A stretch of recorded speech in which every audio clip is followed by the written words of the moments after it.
Her body is cold, but she opens her mouth, and a voice comes out. A voice that 30 years later will echo across the most respected stages in the world. This is the story of Edith Piaf, the journey from impossible to legendary.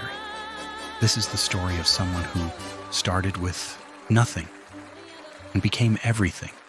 Paris, midnight, the Belleville district, a poor neighborhood where survival was never guaranteed.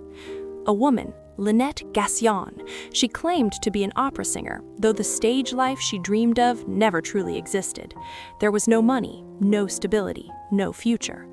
A man, Louis Dupont, a circus acrobat, handsome, charming, irresponsible. One winter night in December 1915, under dim street lamps, a baby girl was born, Edith Gassion. Her mother refused to look at her, not out of hatred, out of fear. "She's too weak," she whispered. "She won't survive." But she did survive, frail but alive. Then came another blow.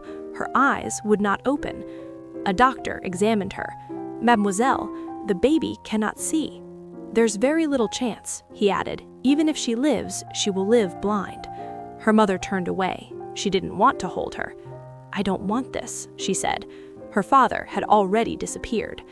6 days after her birth, Edith was abandoned, but a Parisian nurse named Lynette stepped in. She made a decision that would change history. She would save this child. Normandy, a convent, stone walls, silent corridors, and inside, a blind little girl. Lynette brought Edith there so she could be cared for. She entered at 6 years old. No mother, no father, no one who understood her pain. Other children ran and played in the yard. They could see. Edith could not. She sat by the wall, listening, only listening. She couldn't see faces, only hear voices. Then one day she heard singing during a service. Her ears awakened. "What is that?" she asked. "It's a song," a nun replied. Something ignited inside her, because within that voice there was something she could see without eyes. At 6, she left the convent.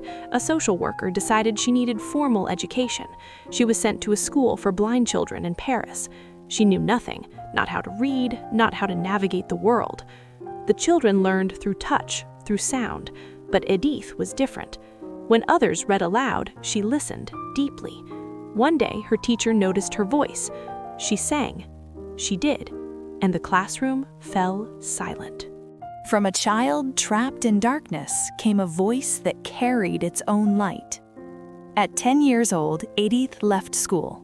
No money, no support, no safety net.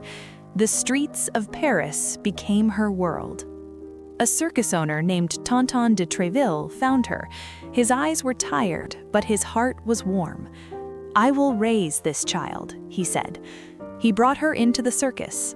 At first, she cleaned, collected hats, gathered coins, but she listened to the musicians, to the rhythm of the acrobats, to every hidden meaning beneath the noise. One night, during a performance, she stood at the edge of the stage and softly began to sing. Maybe no one else heard, but Tonton did. And he made a decision. He would make her an artist. For 5 years, Tonton trained her. He gave her food, safety, belief. Most importantly, he told her something no one ever had. You have a voice, and your voice matters. One day, it will shake the world. She finally heard words of worth from an adult.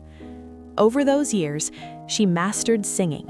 She chose a new name, Édith Piaf, Piaf meaning sparrow. She began performing in Parisian streets and bars. Cheap taverns, elegant clubs, she sang everywhere. People cried, because her voice reflected their own pain. In 1935, Tonton died. For the first time, she lost someone who had truly saved her. She didn't attend the funeral. She couldn't see what a funeral looked like, but she wept, silently. Life had to go on, back to the streets, back to the bars. One night in a Parisian cafe, a man listened carefully. His name was Louis Dupont, not her father, but another man with the same name. "What's that voice?" he shouted after her song. "It's mine," she answered. "What's your name?" "Edith Piaf." "I'm putting you on a real stage," he said, "a real theater." She didn't believe him. She had believed promises before, but this time was different. He introduced her to a music producer named Lulu Gastet. At first, Gastet refused. Why should I waste my time on a blind girl? But when she sang, he stopped talking. He listened. After a long silence, he asked, "Is that voice real?" "Yes." "Does it have value?" "It's all I have." Gastet smiled. Then we worked together. Her first recording marked the beginning. Soon, her songs played across Paris, and people began to say, "Whatever this girl has lived, she has truly lived it." Records turned into radio plays, songs like La Vie en Rose, Hymn à l'amour.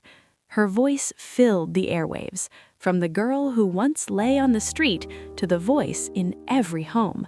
But success did not erase tragedy. She had a daughter, Marguerite. The child was born sick. Edith sang by day and cared for her baby by night. Marguerite died at 2 years and 11 months. Edith shattered, but she stood back up. And when she sang afterward, something changed. Now every note carried grief, not performance, truth. Then came World War II, Paris under occupation. She kept singing, in secret theaters, in hidden gatherings. The Gestapo questioned her. "There is resistance in your songs," they said.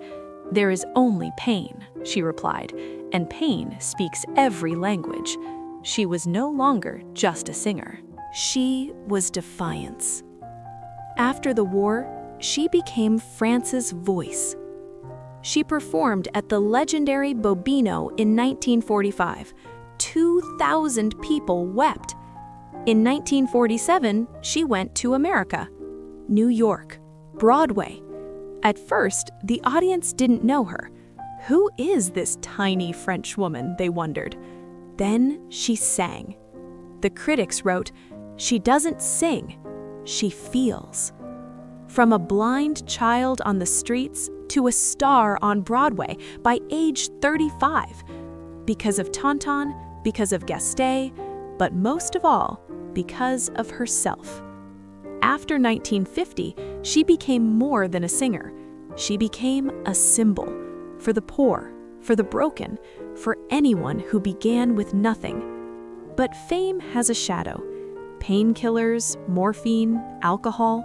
The lights of Broadway shine bright, but night still falls.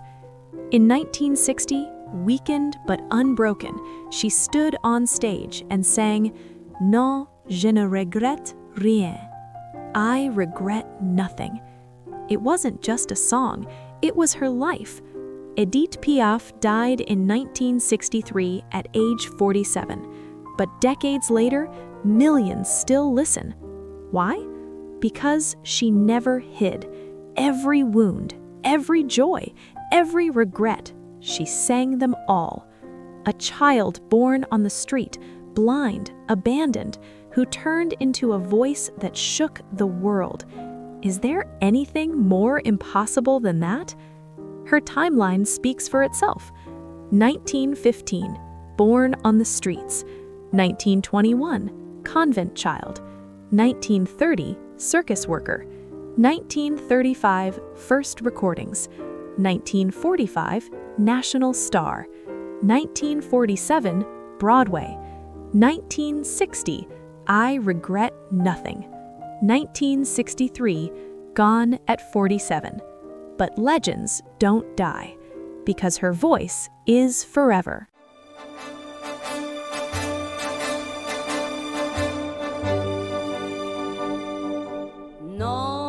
Non, rien de rien.